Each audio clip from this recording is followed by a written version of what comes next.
the question was whether you are concerned in Spain about the situation of the wolf, because after the decree that the wolf is protected and no longer huntable in Spain, do you expect an increase in the illegal killings? We are concerned about it, and actually we had a seminar. We organized a seminar on illegal killing within the frame of Another Life project, Euro Large Cannibals, and we had the Guardia Civils, the National Police with us as well, and they are also concerned about this. And we are aware they are increasing the efforts in some of the most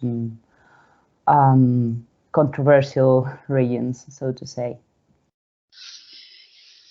Okay, thanks a lot. So you also share the concerns that this may cause problems in the future. Rainer, you raised your hand. Yeah, I would prefer now for the discussion if all the people that are with us really use their video cameras, because then we know exactly if they're willing to support the discussion or not, or if they're here or not. I think now it's easier if we use our video option. What do you think, Andreas? Yes, absolutely. Because it's a bit a problem if I only see the icon and not the face. And it can easily happen that someone is not here, in fact, although the line is on.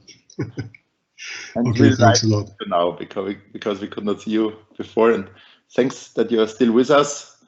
Okay, Andreas, so I think now it's time to ask the question again. Now, the next question was an interesting one, which was again coming from Marie-José. And it goes to all the speakers and I think to the whole auditorium. What we think about, is there an actual network in place or in planning to coordinate the measures against poisoning or against illegal killing?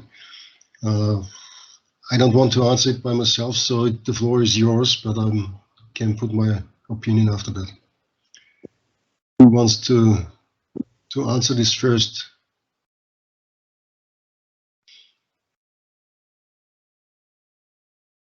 Nobody?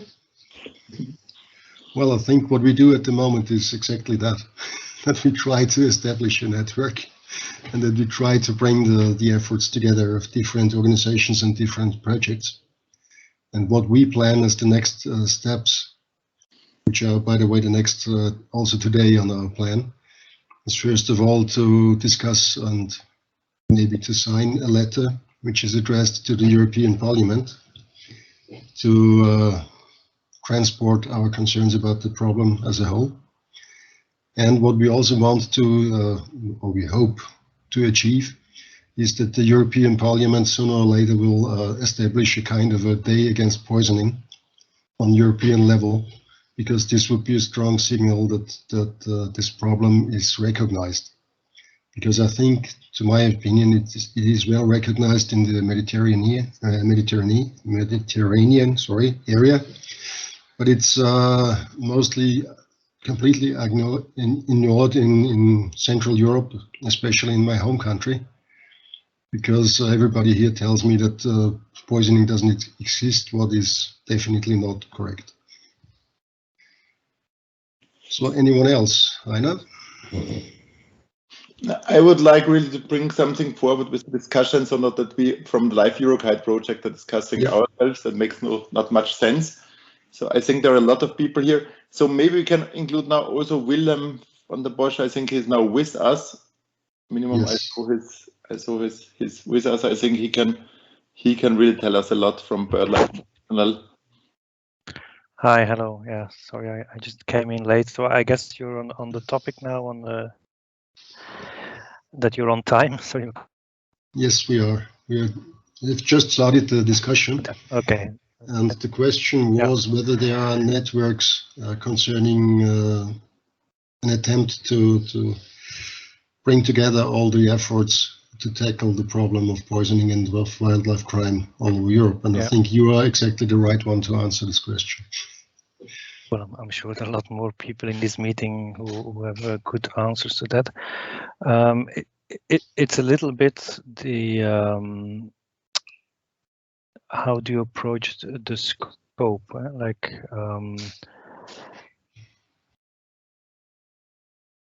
only about the poison bait, so the illegal putting of poison bait. On the global scale, there's of course CMS, who has a strong interest in the topic, but until recently very little capacity. Other parts of CMS are like you have, let's say, the big CMS umbrella, but you also have the Raptor MOU, which is very interested in the topic, but again, a little capacity. And the same for AWA to an extent. I mean, water birds are not targeted by poison bait that much in Europe, but like in Africa or in Asia, the use of poison to capture birds for consumption, not with nets, but with poison, is very often used. So within, let's say, the CMS family, poison is certainly on the radar, and I think it could be an interesting link to the governments. Within Europe, the European Commission, they think, if I can give a personal opinion, they think that they can solve the problem with live funding.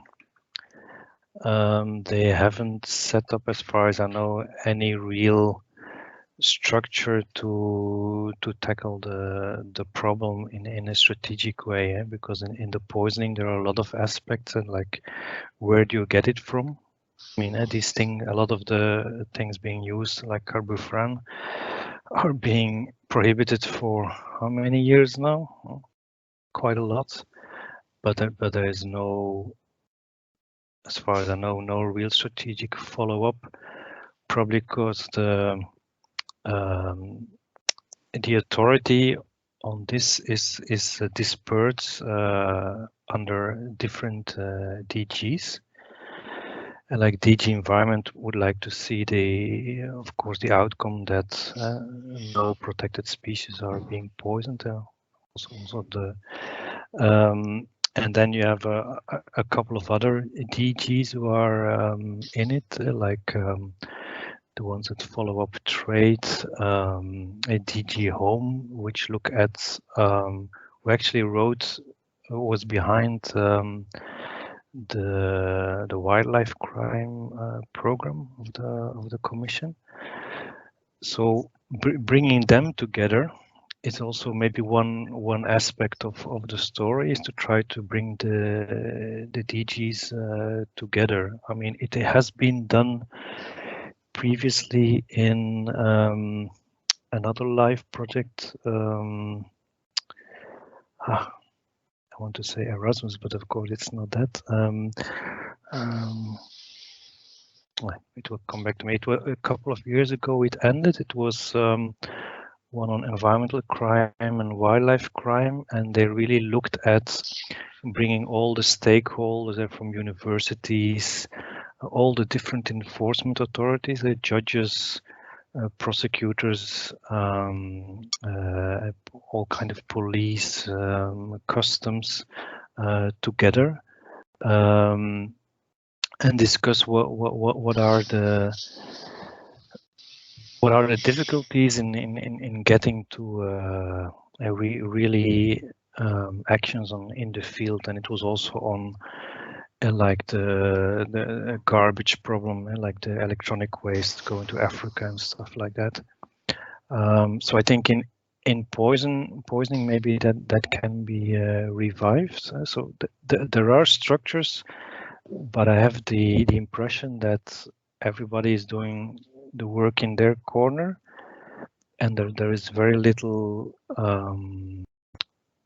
cooperation or exchange of information.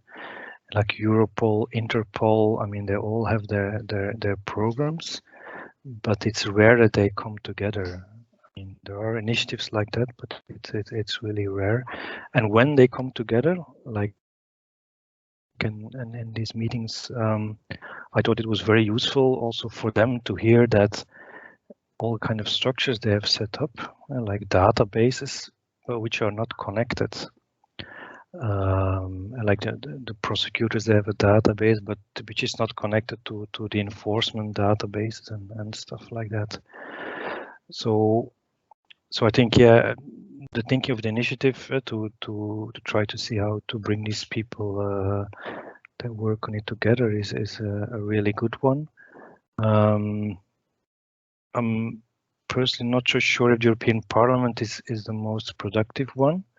I mean, it's good to raise awareness there and to make them think about the problem and make sure that that there is further investment.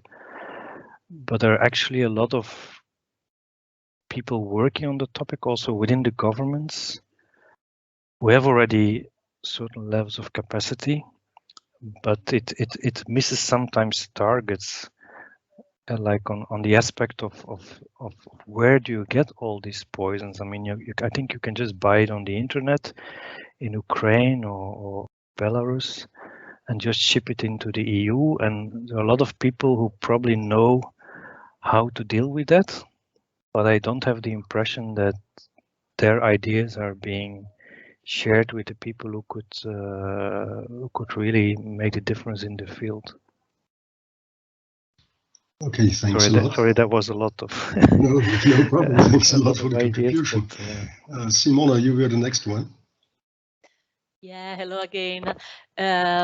So now I raised my hand at the beginning of the intervention from Willem. I must say that after he said a number of the things I also wanted to say, but I mean, I am from the LIFE program. We don't think we will solve the things just by giving the money to the projects, but it's just a part of a collective effort. Then you mentioned very rightly and very well the fact that I mean, we are a bit scattered, that it's not easy to make the links, and that there are some willingness from I don't know, the environment, and then there are some other yes, yeah. Can you hear me? Yeah. I had the impression that there was somebody else speaking. Sorry. So just to underline that we think that this is part of a wider effort that we need to do all together. So the reason I encourage Andreas and the EUROKite project to organize this event is exactly to join forces and to do all of us what we can do in order to raise. We need to raise awareness at all levels. I have the impression, not only at the level of the European institutional different DGs, but this has to start from the local level. That we are doing. Many projects are doing very well. I think we are on the right path. We are doing the right thing. We just need to continue. This is what I wanted to. Yeah, but we don't think that we are going to solve everything with the LIFE fund. We do what we can there from Brussels in our little agency. To help and to give our support. Well, thanks a lot for that, especially for the roses. Rainer, you were the next one to contribute something. Yes, I would love to introduce Frank Fasten, because I think he's now with us. And I think, Andreas, maybe you are willing to ask the question again, because I think Frank is the right person that can answer that question perfectly. So, hello, Frank. Hello. It's okay for you that we ask you directly a question, and Andreas will do it again, that you know what the question was about. Thanks a lot. Yeah, well, I hope it's okay for you, Willem, if I first ask Frank for his contribution. Hi, Frank, by the way. Hello. The question was, what do you think? Are there initiatives, are there efforts to bring together all the different projects and the different initiatives and efforts to tackle environmental crime, and especially poisoning, on European or international and national level? So what's your opinion on that?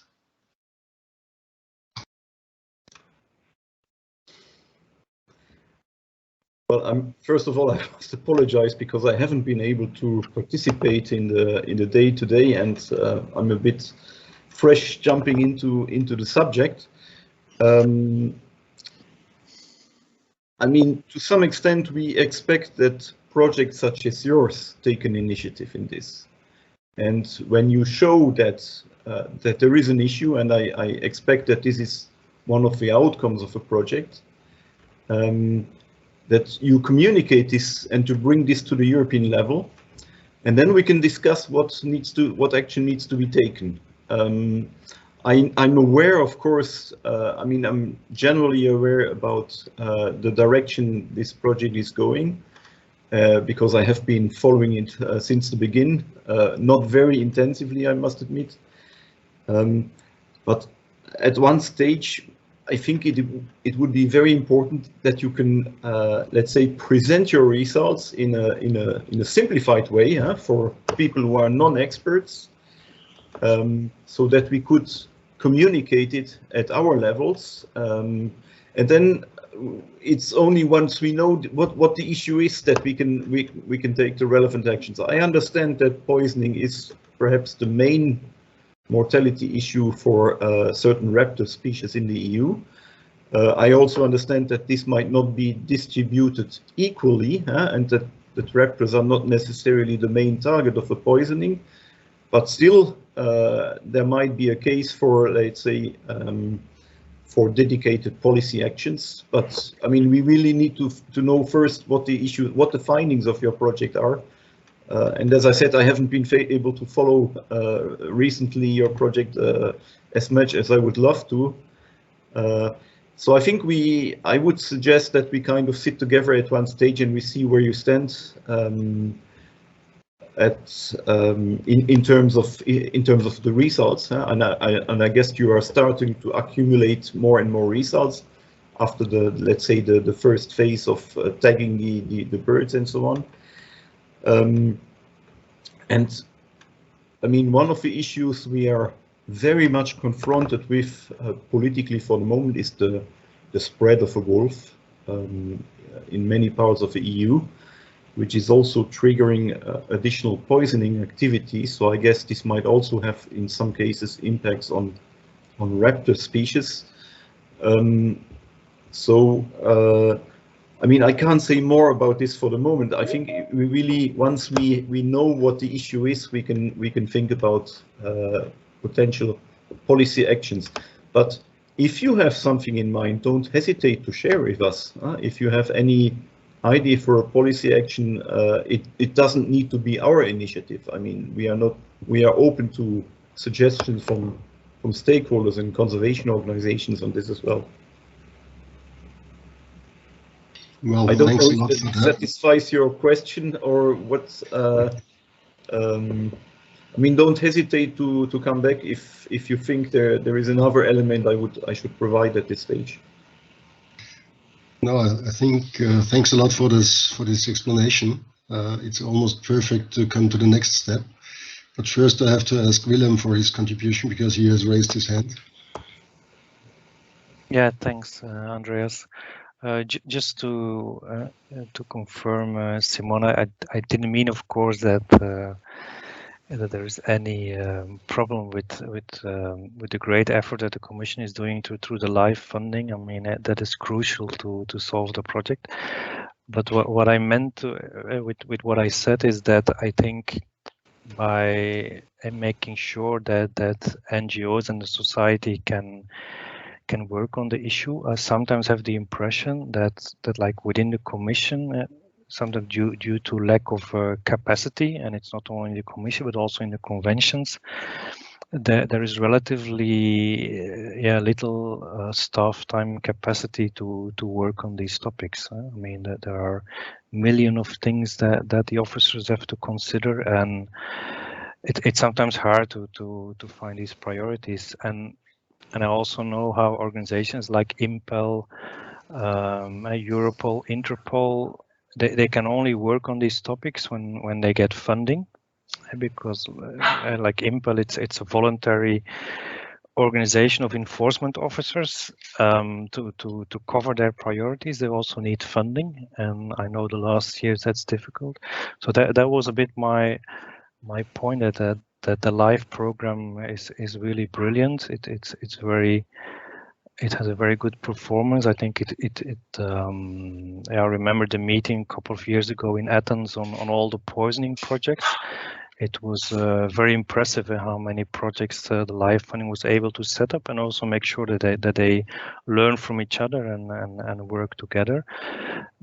But besides that, I think there is certainly the governments and the institutions that coordinate the governments to a certain extent. I think there is also needing capacity, and I see very few governments going for poisoning to the Life Funding, as far as I remember. I think there are a couple of examples, like Spain is really the exception in the European family. But there are certain other countries where, and certainly like Greece, there's so little capacity that it almost all depends on the work of the NGOs. So I think there is, on that field, and certainly on thinking on how can we stop the use of carbofuran and all these other prohibited means.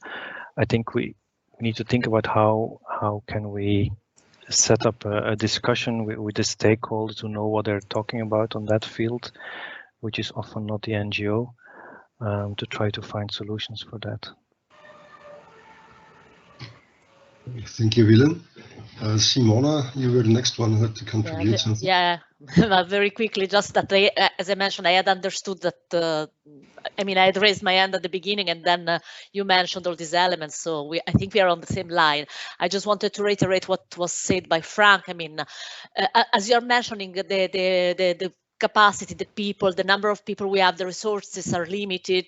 So I think we are here all to go in the same direction. And if you have initiatives, you have things that you think we can do also here in Brussels that can help, I mean, you are very welcome to come to us and bring your ideas, and we can sit and see what we can do together. So this is really the aim of this kind of meetings, I think, to join forces and to move forward. So we are all heading to the same direction, I think. So I just want to confirm what has been said also by Frank, that your initiatives are very welcome, and with the limited forces and stuff that we have, we are happy to help. Okay, thanks a lot, Simona. Now, Frank, it's yours again. Yeah, thanks, Andreas. I just want to remind 2 points. The first one is that one of the reasons why Life supported your project is that when the project started, we had no clear information about, let's say, where the hotspots of poisoning are in the EU. And the other point is also, and this, I understand this is still an ongoing debate, but I would also hope that your project contributes to that. It's the relative importance of poisoning. So Life is a very limited fund financially, and unfortunately we see this in the last years in particular, that we get a lot of good proposals and we cannot serve them all because there isn't enough money. So unfortunately we have to make quite painful choices, and increasingly so in the last years, because we can see that the capacity to apply for projects is increasing. So this is something positive, but unfortunately the budget is not following. We don't have a significant increase for the budget for the traditional nature projects under the current LIFE program, but we can see that there is an increase in the number of applications and in the number of high quality applications. So while the capacity is increasing, the knowledge is also increasing, and I think thanks to your project, we know much more now than we knew 5 years ago. And I hope that by the end of the project, we know even more.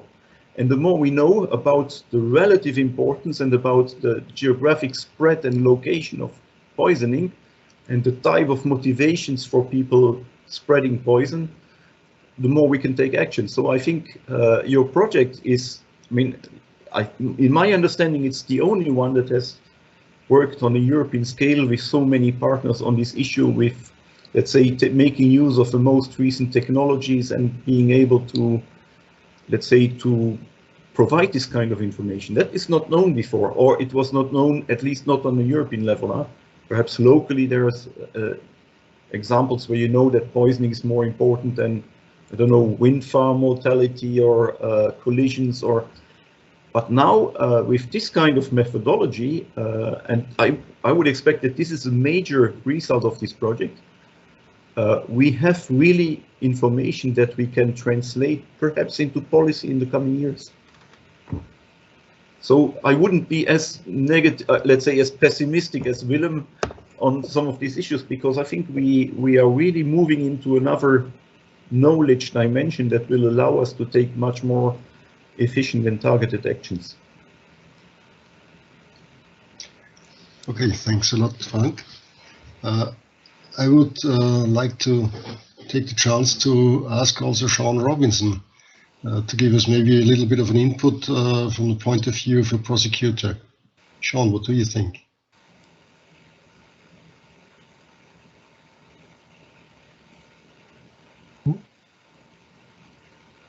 Okay, obviously he doesn't hear me. Sean, are you here with us?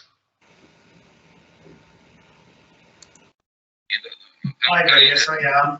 I have a slight connectivity issue, so okay. Could you repeat the question?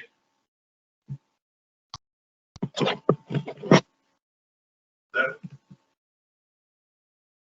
Andreas, you were asked to repeat the question. Please repeat Sorry the about question. Sorry, Sean, I didn't hear you.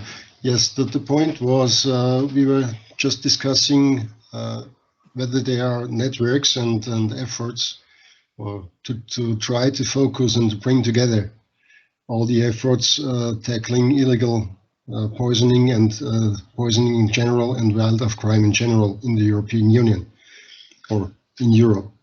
What is your point of view on that? Because you come a bit from the other side, not from the project level, but from the level of the prosecutors. Yeah, that's a good question. And in fact, actually, I do come from the project level, because although I represent the NP network, we recently completed our LIFE NP project. So I would at this point like to reiterate the thanks and appreciation that was made earlier by one of the delegates to the LIFE program, because that was what enabled us to start our network properly. And in doing so, we have supported and contributed to a number of LIFE projects, for example, Reason for Hope, and of course today's the Eurokite project, that are looking at illegal killing of rare species. And together with that, one of our working groups was focused directly on wildlife crime. The focus of that wildlife crime working group was the illegal killing and taking of wild migratory birds. So in conjunction with CNS, we delivered a training program, which is available via our website, specifically looking at tackling illegal taking of wild migratory birds, and that includes poisoning. So I would say that the networks are very much involved with projects and with other networks. We work very closely with Impel and UFIE and NV CrimeNet, who are all involved in tackling illegal killing of birds and poisoning of wildlife generally. So we are still involved and have been involved in networking in this area, and we wish to continue as well. So there is real commitment there. Okay, thanks a lot. So is there any additional contribution to the discussion at the moment? Because, yes, Willem, please. Yeah, sorry, I don't want to take the floor and take too much time, but just something else to raise that's coming up. So within the Berne Convention, you have what's called special focal points on illegal killing, a working group of the governments and the NGOs,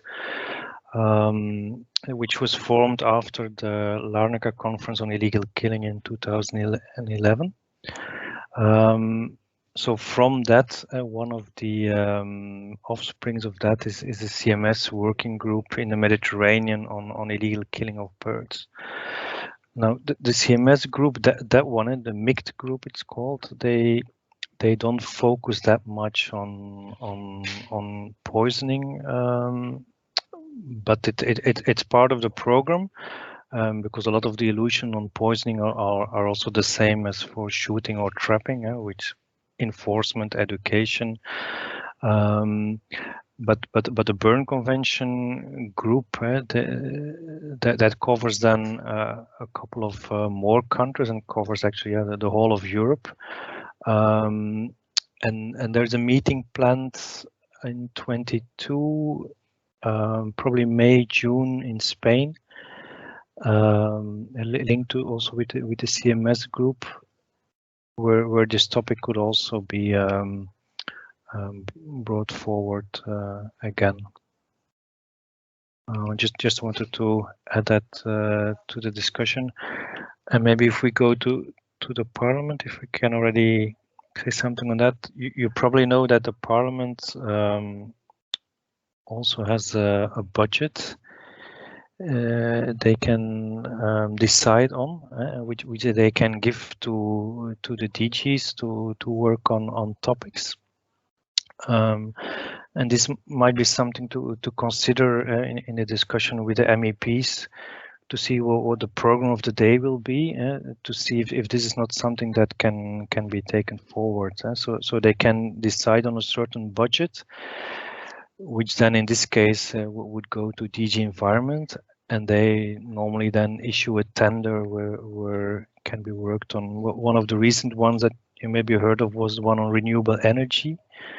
A tender look at the impact of renewable energy on biodiversity, which also was made possible by this budget from the European Parliament.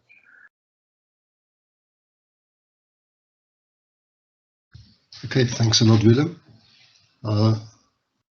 Any other contribution to the discussion at the moment?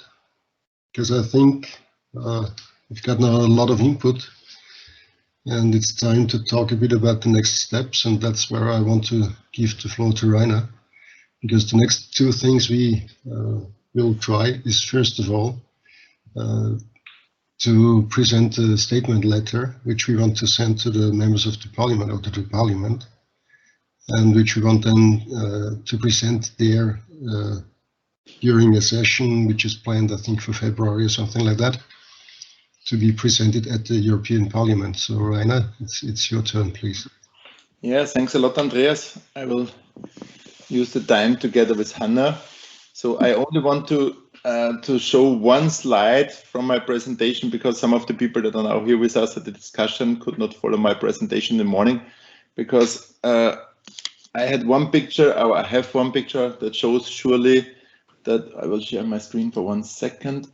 That shows easily that it's an European problem, not only a problem from our region. So if you look on that map, I hope you can see my map again.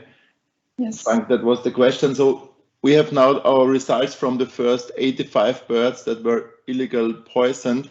And this is the situation. The other situation is with shooting. It's very similar. So in most cases, it's in the same area. So we soon know more about the hotspots, what happens and where it happens. So, and it's true. So we will have soon data from whole Europe, except maybe from Balkan states. But we have good cooperation with them, and we will show there other species that have real problem with poisoning. So poisoning occurs in whole Europe. It's a European problem, and yeah, I think this is good to see and to know and to show. And I'm really happy that we have the opportunity now to contact people from the Parliament. Today was a pleasure for us that 2 members of the Parliament were willing to support us with a short speech. I'm really happy for that, because from 2 different parties, we also want to include people from other parties, because we really want to influence the Parliament, not only from one party. The Green Party surely supports our ideas, but I was very happy that also Michael was with us from the Conservatives. And yeah, we will try our best. And I think, Hannah, you can share now what we prepared for today, because we want to go to the next steps to reach really more people. So at the moment, 6 people of the European Parliament support our project directly, 3 from the Green Party and 3 from the Conservatives. But in the next days, we will try our best to have more people involved in our project. And Hannah, please tell the people what we are planning now with this official statement letter. And maybe a little bit bigger, it's easier to... Bigger. like this? Yeah, perfect. Okay, so maybe I give you just a minute to read it so you know what it's about. Yeah, the plan is to organize an event in Brussels. First, we were planning to do it in February 2022, but I think now we are on the state that we will do it in October due to organization and also Corona, because it's not sure how it will develop. So yeah, we want to have more awareness in the European Parliament about the topic of illegal poisoning of animals. We decided to use to name it animals, because it's not only wildlife which is poisoned, but also farm animals or even pets. So yeah, it's affecting both sides, wildlife and also pets. And yeah, our goal is to achieve a lot of signatures from all different live projects which are dealing with the topic wildlife poisoning or poisoning in general, and also all organizations, institutions working with this. So our goal is we would like to send the letter to you with the form I just show you. So at the end, yeah, we want to have declaration of support from as many organization, institutions, person as possible. As you already know, Thomas Weitz and Michael Wietzeks are supporting us, and they also support us by organizing the event in Brussels. So at the end, we want to have a list of projects supporting us with the logo and also with a signature. And yeah, of course, we hope that the live projects which were part of today's workshop will also sign the declaration, because all these projects are important and they all have a lot of knowledge about poisoning in whole Europe, and they are working on the topic. So I think it would be great that everyone could sign it.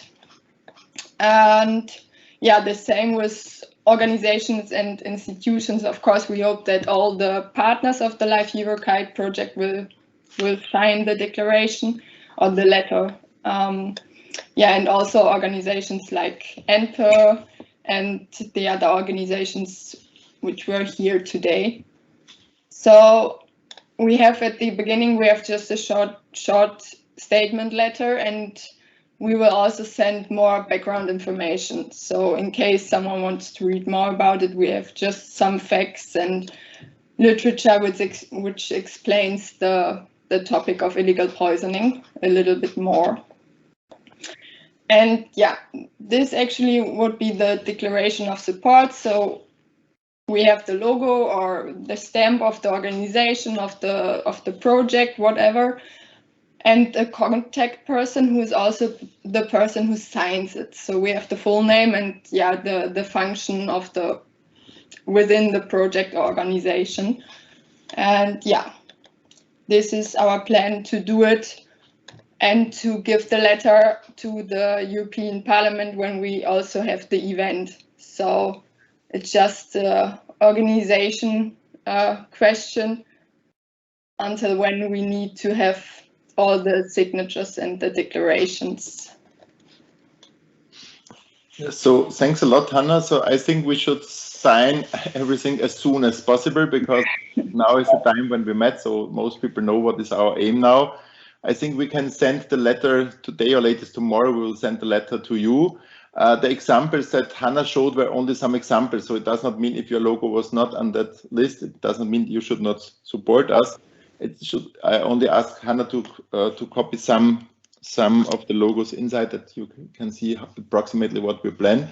And not only live projects should support us, also other projects like today. So we had also not only live project today, we had also some other projects here with us. And we have much more partners here today than are real cooperation partners of the Live Eurokite project. So also, for example, BirdLife Austria is, for example, with us here today. And I'm really happy if a lot of organizations would like to support us with their signature for the statement. So we can also discuss the statement a little bit more in detail in the next week. So it's not urgent that we do it tomorrow, everything, but I think the most important thing is that we know if the letter is what we need, so feel free to give us comments. We can also change the letter a little bit. But you always need first version that you can discuss about it. And this is really the first version that we prepared. And the main aim is really to make it happen, that a lot of members of the parliament recognize that there is a problem, because I think most of the people are not aware about the problem. And I think it's the first step to reach more and more members of the parliament. And feel free, if you have contact to members of the parliament that maybe should or could support us, please let us know. I ask every meeting, I ask again the people, and it's really hard to get contact to people from the parliament if you don't know exactly whom you should contact, because it's really hard to make it happen that they really support your ideas. And I'm very happy that really Thomas Weitz and Michael really support us a lot, but also the other 4 people that support project supporters are really supporting the project. And I hope we will have more and more people from nearly all parties, but never ever from the right wing or left wing parties. We are only interested in normal parties, to be honest. So please feel free to tell us people that are what the support that we want. And so please feel free to tell us what could be the next step. So maybe Andreas, you can structure now the discussion. I will do my best, although I'm not the best in terms of structure. But nevertheless, we have a draft of a letter. Please, we will send it to you, have a look at it, and decide whether you can support it in the way it is now, or if you have any issues to discuss or to change. I think it's written in a way which is a more general one, so it should not be too hard to anyone to accept the letter and the contents of it. And then feel free to give us your feedback, and if you think it's a good thing, please support us so that we have a nice list of organizations and of persons who support this text, to push the members of the parliament a bit in the direction to recognize the problem. That's the idea behind it. Because when we have this event at the parliament, this will be a rather small event, usually in the evening, where just a few persons are there, because that's a group of members of the parliament and 5 or 6 others who can present an idea to them. So we have to collect the support before that, because it's impossible that we all come there. If you come there with 100 persons, they will not let us in. that's the simple point. So that's a smaller event. But nevertheless, we would be very happy if we could show them that there is a strong support for recognizing the importance of the problem on European level. So that would be from our side the next steps, and please feel free now to tell me what you think about that. Blanca, you're the first, please. It's just a practical question. I was wondering, will you send this letter to the people who has participated in the event today, or you will send it to the project coordinator in the case of the SWIPE project? Sorry, I could hardly hear you. Can you repeat it, please? Okay, sorry. I said it was a practical question. I wanted to know whether you will send this letter to, in my case, WWF Spain, or to the SWIPE project coordinator. Hannah, I think. I think actually for us it would be easier to send it to the person who was here today. And hopefully, I mean, if you are not the right person, you forward the letter to the right person, because sometimes it's hard to find the right person if you don't know the person. And yeah, I think it would be easier for us to send it to you and you forward it if you are not the right person. That's okay. And then the next question was, I guess, the more people, the more organizations who sign it, the better. So in our case, for example, I guess you need the signature at a project level, so the project logo, and then the signature or the agreement of each of the partners. That would be perfect, really. Mm-hmm. Okay. Of course, I mean, if you know any other organizations or projects which might be willing to join and sign the letter, of course, you always can forward it. Okay. I think there is one topic maybe that we should discuss today a little bit, because we discussed it also in the small group for a longer time and it was not so easy topic. But I think the question is to you, if you agree that we don't restrict our thing only to wildlife, if it tell poisoning of animals, because I think that makes it more broader and will reach much more people, because if you have poison bait in the landscape, it can reach every animal, not only the raptors and not only wolves, also bats, as Hannah mentioned. And today we saw a lot of presentations where it was shown that a lot of animals are affected of poisoning, and not only our AIM groups that we carry in our project. So do you agree with that idea? To Hannah, maybe you can share one more time especially the last sentence, I think, because that was a long discussion that we had. How to name the day? Should we name it European Day Against Illegal Poisoning of Wildlife or of Animals? Do you think you can agree with that day, with an European Day Against Illegal Poisoning of Animals? And the other question was, so on the one hand, should we restrict it to illegal poisoning, or should we make it more broader? But we discussed a long time, and then we came to the result. Poisoning is a topic that is huge, and we don't have to include shooting and all other things, because they are better known that animals are shot, but poisoning, I think, is not so well known. And I think if we concentrate on poisoning, we have a lot of things to do to show that effect. So, but I want to hear your opinion. So please, some of you give your feedback if you think that European Day Against Illegal Poisoning of Animals is the right description of what we want.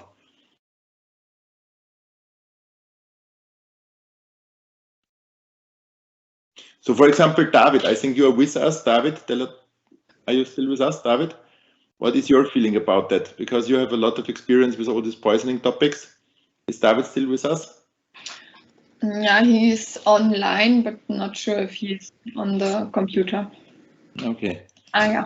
Yeah, I think he's here. Yeah. Tell me, Rainer. Yeah.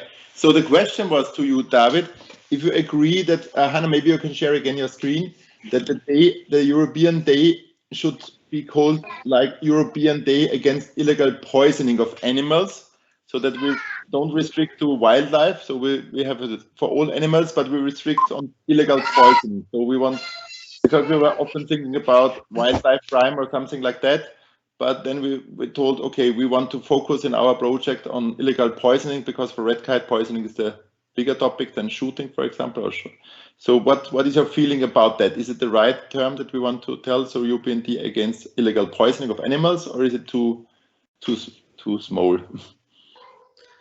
But I will address, but I will say that I think it would be better to have a broad day, including wildlife crime. I mean, because for sure that poisoning is a problem in the whole European Union, but very close to this wildlife crime, there are other type of illegal killing that should be addressed.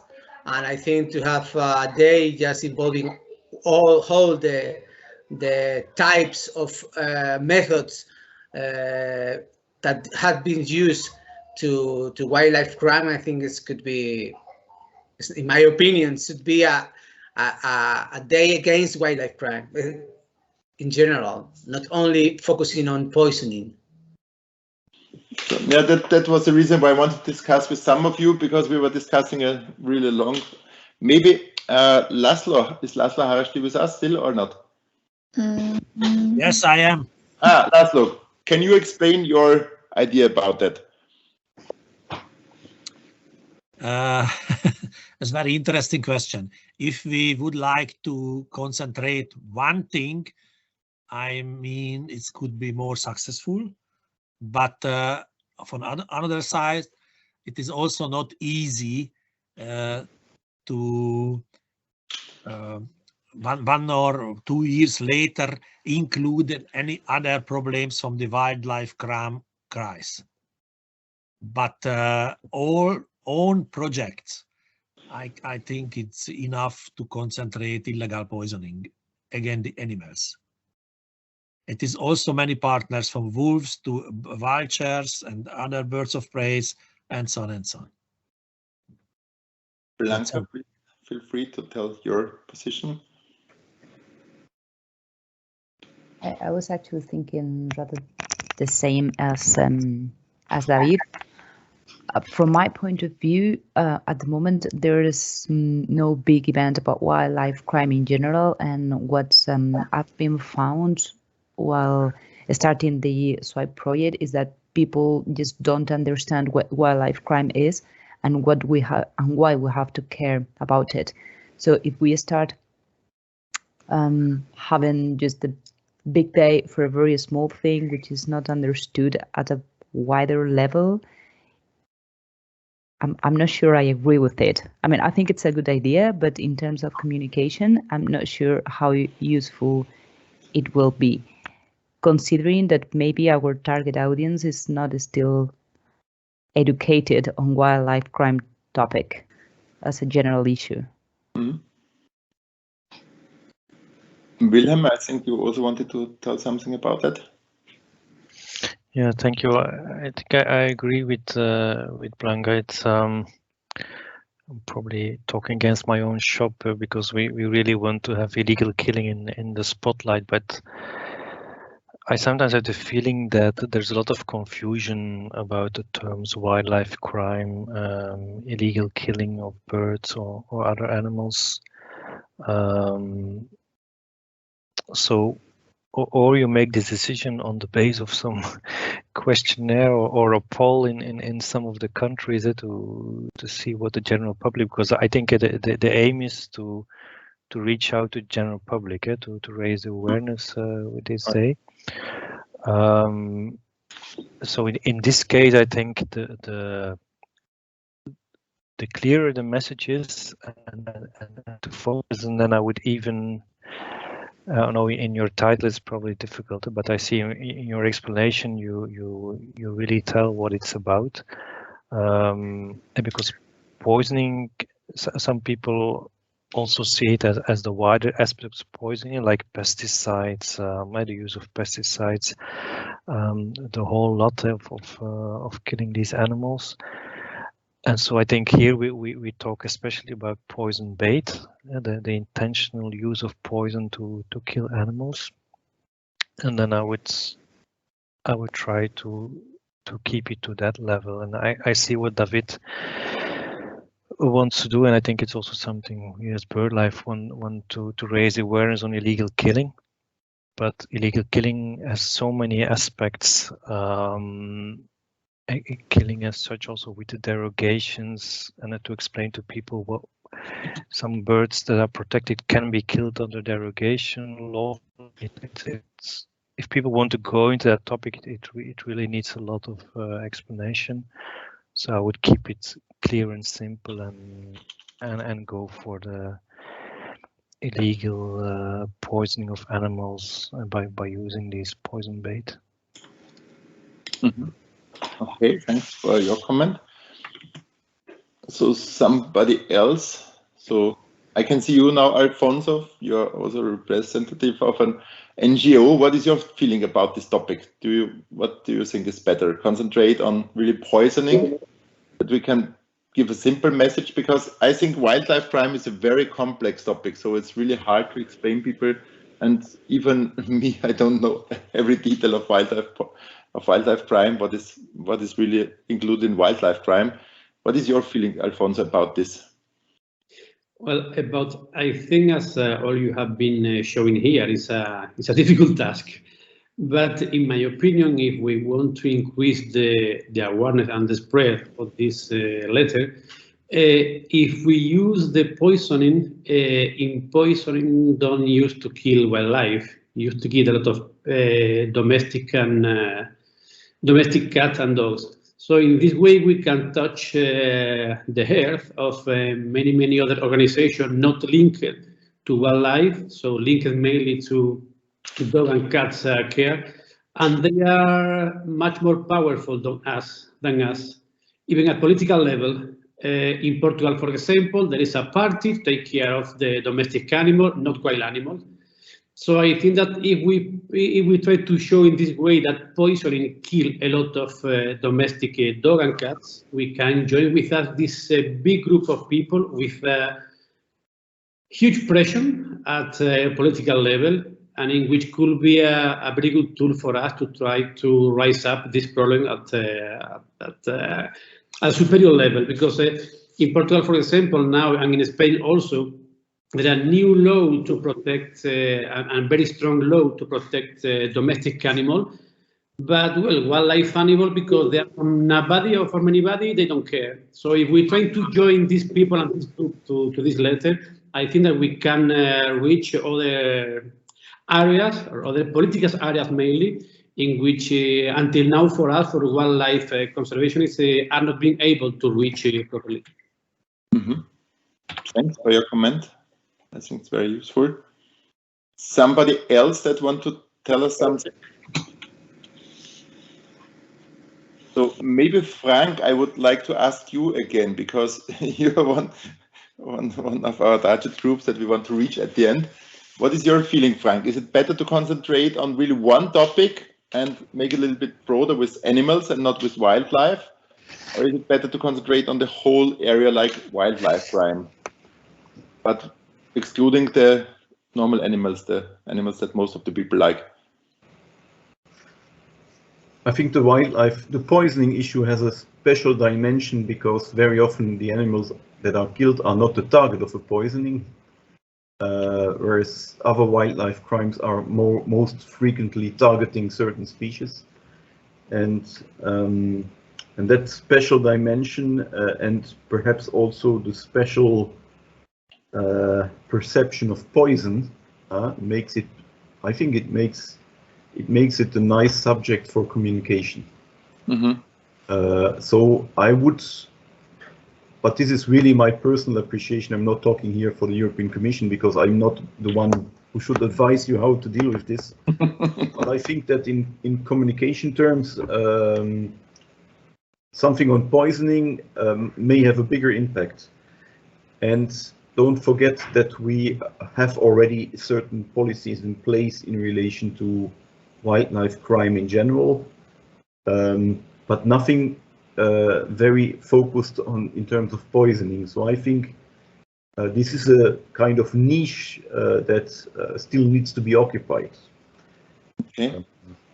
But this is just a personal advice. So. Claudia and Simona wanted to tell something.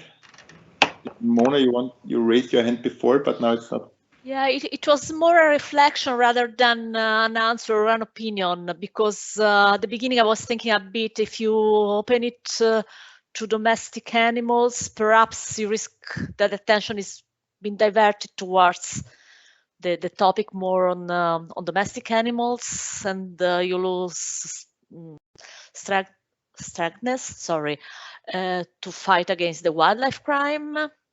So it was just a bit of reflection. Then Alfonso made his intervention and he convinced me that maybe it's kind of a good idea to include everything. It was just to reflect together whether it will be a bit going too wide and putting all the attention, shifting the attention from the wildlife. Really, that the risk that it goes all the attention to the domestic animals and you lose kind of the momentum and the attention on the specific issue. So it was not an opinion, an answer. It was just I was thinking about this. But then Alfonso said, okay, it could be good to have all these people on board. And then I thought, okay, how do you explain then that some of the association then they fight against the cats that are destroying wildlife? But okay, now I'm going too far away. You might have some problems, but I mean. Thanks a lot, Simona. Now Claudia and then Frank. I'm not sure if I'm supposed to talk about this because I was just guest and I'm not involved in this before, but I think to focus on wildlife crime would be very, very difficult for people to understand because really it is a very, very broad aspect, and though it might be not so good for the wolves, but I think it would be good to focus on poisoning, to fight this, and maybe if we got deeper in it, we can also focus on other poaching fields. Thanks a lot, Claudia, for your comment. Thanks a lot. Frank? Yeah, can I just ask a question, because I haven't followed the event today? But from the results of your project so far, what is the relative importance of poisoning compared to illegal killing by other means? For our target species, most important target species, the red kite, we lose 20% of the birds through poisoning. And Anna, help me, what was the result? I think 8% through shooting, what I can look in my presentation. Okay, so it's still significant, the other killing. Yeah, it's one of the most killing. Yeah, 7% was shooting and 20% intoxication. Well, then I would say it's your choice, because both. I mean, you could also argue that you have an important wildlife crime issue which covers both poisoning and illegal killing.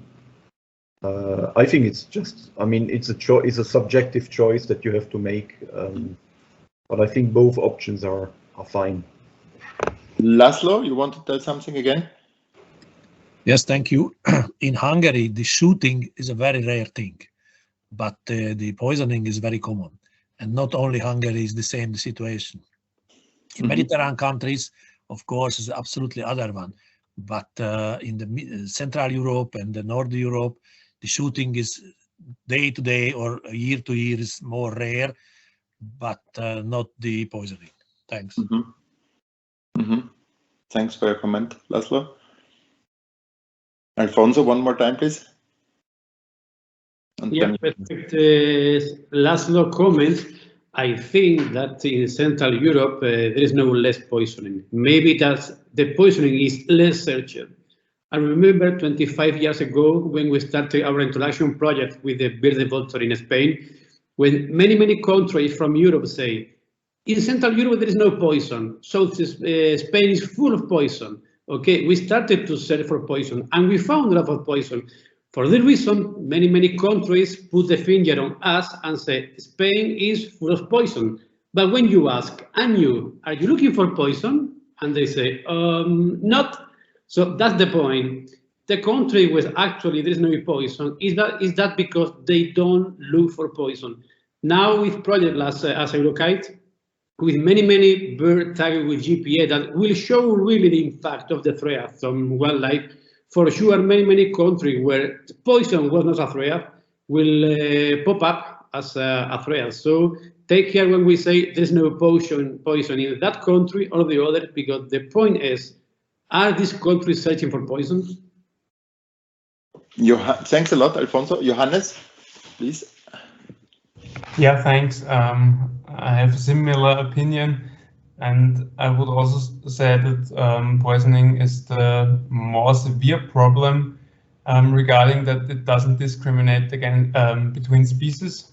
So if you throw a poisoned bait, then you will kill actually anything that eats rotten flesh.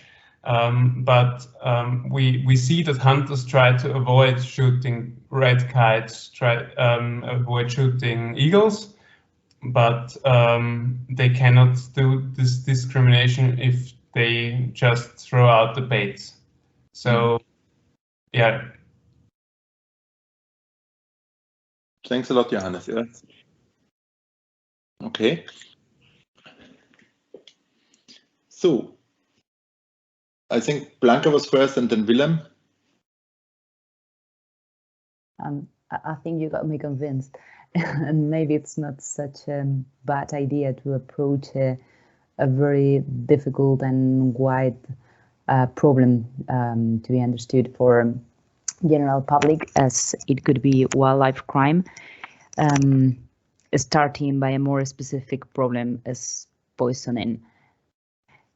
And what Frank said about this is an empty niche at a European level, so I think it could be a good idea to start communicating with poisoning, and maybe we could use that as a way to start spreading the word about wildlife crime too, from the most from the more specific to the more general problems.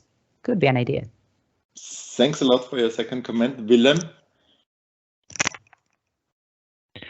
Yeah, thanks, Rainer. Yeah, I just wanted to add maybe one element to the discussion is the if with this letter we can try to engage the stakeholders of the people who are behind this, behind the poisoning. I mean,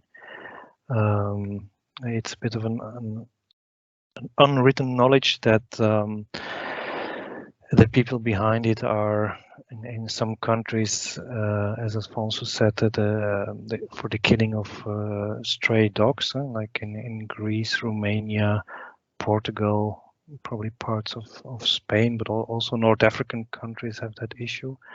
As sometimes cats. In Cyprus, for instance, it's linked to the killing of hunting dogs, because there people go hunting with the dogs on land of other people, and then the only way they think they can stop them is to poison the dogs. Other ones, it's racing pigeons, which is in some countries.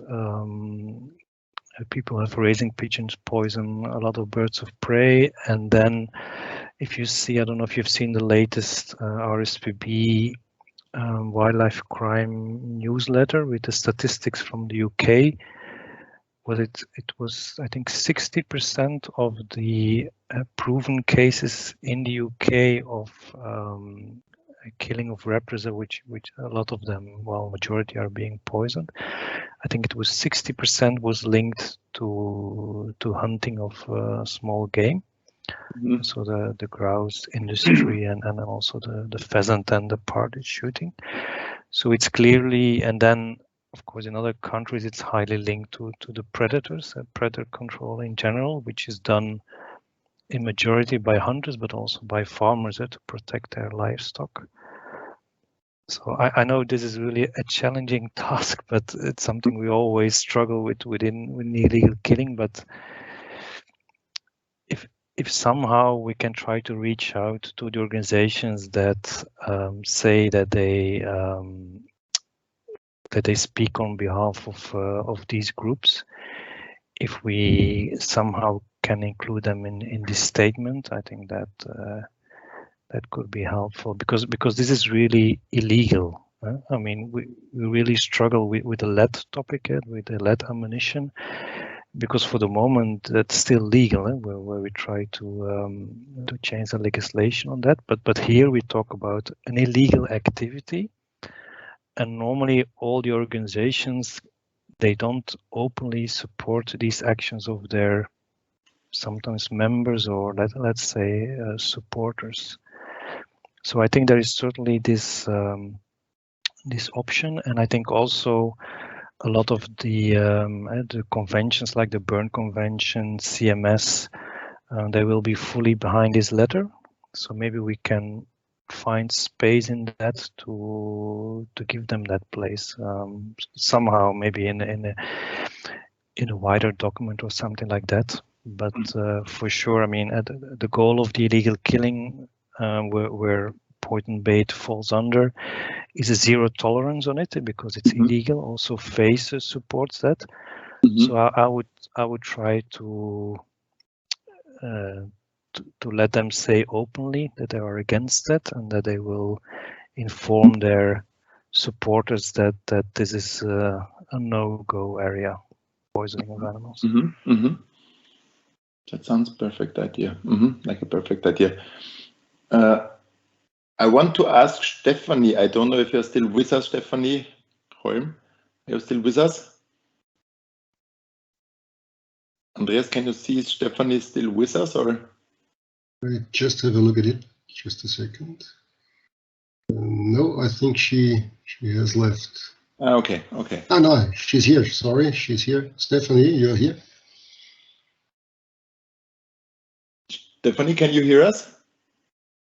I cannot hear you. Maybe you're mute. So she's online, but obviously not on the computer. Okay. No, I was only because I wanted to hear from a person that it's not really included in an NGO. What is her opinion about that? But okay, we can ask her later again if she will recognize. Okay, yeah. So we discussed this a lot, and I'm happy for the discussion because I think it was very interesting. So maybe if David is David still with us or not? David is still with us, David? No, he has left. Okay. I wanted to see if he is also convinced now. But I think I can feel now it's better to concentrate on poisoning. So I think it was not so stupid to concentrate on poisoning. I hope it's correct. And we'll give you the floor again when Hannah will send the letter. But I think we can really include a lot of organizations because I think it's clear for hunting associations that poisoning is not an option. So I think it's also good possibility to bring them behind us and others. And yeah, for the moment, I think we discussed a lot. Andreas, what is still missing? What we want to discuss today? So we have 15 minutes left. To my opinion, we have discussed enough, and we have a lot of input and also a lot of results. To my opinion, I just wanted to add one very short sentence from my side. My personal opinion concerning poisoning or wildlife crime in general. I think there's also an emotional side of that. Nobody loves a person who puts poison baits in the area. So that's from an emotional point of view. Even a hunter says, no, I don't want to touch a guy who puts poison baits in my forest. So I think it's easier to identify with a statement against poisoning and identifying from an emotional point of view than identifying with a statement against killing of animals. Because, for example, a hunter is not in principle against killing an animal, but he may be against poisoning because that's clearly an illegal practice he doesn't like. At least I know a number of hunters where this is the case. They really don't like poisoning. And therefore, I would also be, from an emotional point of view, a bit on the side to address poisoning first. That's just something I wanted to put in the discussion as a short input. Martin has written something in the chat. So Martin, maybe you can tell it to us one more time, what you wrote down there. Yes, hello. Yes, so it is in Hungary, it is still the #1 mortality reason for the Eastern Imperial Eagle, but also for some other bird of prey like buzzard and the last big case, the record-breaking case we had, it was a really huge number of marsh harriers. Also, I wanted to add that like we did several press releases in connection with this case, and we saw that there is a very big difference in what the public is up to, like what the reaction was for the several press releases. For instance, we had like 2 press releases with the same complexity. One was with shooting and trapping cases and also poisoning, and the other one was about just poisoning, and it was like very catchy, and it showed the concentration. And that one with the big poisoning case had a view of 120,000, and the other one was 12,000. So it was like a big difference in the interest of the public in the two. So it is worth to consider this one, and also like communicating like what animals are affected. We also have seen that if dogs were included among the victims, there was a higher rate of the public responding to the article. Thanks a lot for your comment, Martin. Very useful. Okay, yeah, Andreas. So I think we should now discuss only what is the next step. So, so yes, thanks a lot for the contribution of all of you. That's the most important thing, I think. Martin has already given his input. So the next step from our side would be to send you the letter, to have a look at it, to have a look at the text and say whether you see the need to discuss parts of it. And then if you support it, then we collect the supporting statements and then try to organize the event at the European Parliament to bring that to the political level. So I think that would be the next steps from our side, correct? Mm-hmm. And please feel free, if you have any idea whom we should contact from the European Parliament, please let Hannah know the names. We tried in most cases to contact the people if we got some information, but please feel free, if you have a new idea whom we should contact, please feel free to tell it to Hannah, because I think we need really from a lot of different parties, people, not only from 2 or 3 parties. So we should minimum reach 4 parties in the European Parliament. I think this would be crucial. Okay, then I think we can close at that moment. Mm-hmm. Again, a lot of thanks to all of you and for all your contributions. And I think the last word should be reserved for Werner, who is our chairman, and he is again the one who has to say goodbye. Werner, your turn, please. Thank you. It was a very interesting discussion. I think we have done a small step on the problem, but an important step. I thank you all for your participation, for your cooperation, and for your patience today. It's been a long time. Today in Austria is the day of the Holy Martin.